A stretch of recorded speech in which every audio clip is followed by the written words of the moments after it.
সময় যত এগিয়ে আসছে ততই উত্তাপ ছড়াচ্ছে নির্বাচনী আমেজ। চায়ের কাপ থেকে আলোচনার গোলটেবিল, সবখানেই নির্বাচনী আলাপ।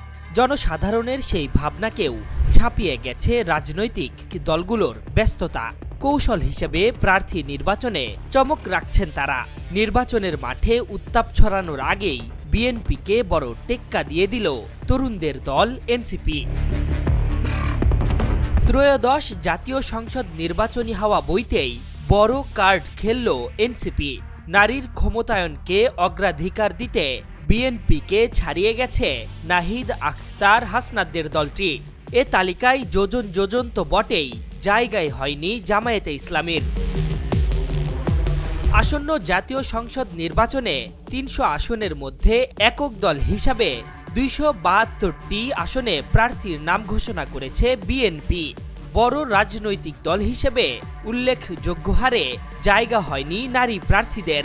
এতগুলোর মধ্যে মাত্র ১১টি আসনে নারী প্রার্থীদের চূড়ান্ত মনোনয়ন দিয়েছে দলটি। সেই হিসাবে বিএনপিকে ছাড়িয়ে গেছে এনসিপি। দলটি বুধবার ১২৫ আসনে চূড়ান্ত প্রার্থী দিয়েছে। এর মধ্যে ১৪ জন নারীকে মনোনয়ন দিয়েছে তারা।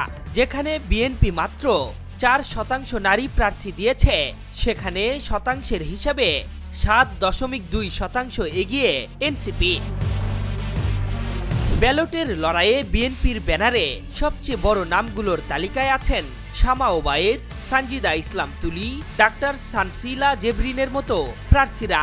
আলোচনায় থাকলেও মনোনয়ন তালিকায় জায়গা হয়নি আলোচিত নেত্রী রুমিন ফারহানার। অন্যদিকে সামাজিক মাধ্যমে স্বাস্থ্য বিষয়ক কন্টেন্ট বানিয়ে আলোচনায় আসেন তাসনিম জারা। জুলাই অভ্যুত্থানের পর এনসিপির শীর্ষ নেতৃত্বে উঠে আসেন তিনি। আর এবার নির্বাচনী লড়াইয়ে নামলেন যারা। নজরে থাকবেন দলটির যুগ্ম আহ্বায়ক তাসনুভা জাবিন। তাকে মনোনয়ন দেওয়া হয়েছে হেভিওয়েট প্রার্থী আন্দালিব রহমান পার্থর আসন ঢাকা ১৭তে। প্রতিদ্বন্দ্বী প্রার্থীকে চমক দেখাতে পারে ডাক্তার মাহমুদা আলম মিতু ও মনিরা শারমিনের মতো তরুণ রাজনীতিবিদরা। প্রাথমিক মনোনয়নের তালিকায় থাকলেও বাদ পড়েছেন জুলাই আন্দোলনের অন্যতম নেত্রী নুসরাত তাবাসসুম।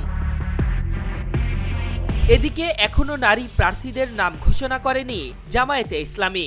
তবে গণমাধ্যমের দাবি ৫ আসনে নারী প্রার্থী দিতে পারে দলটি।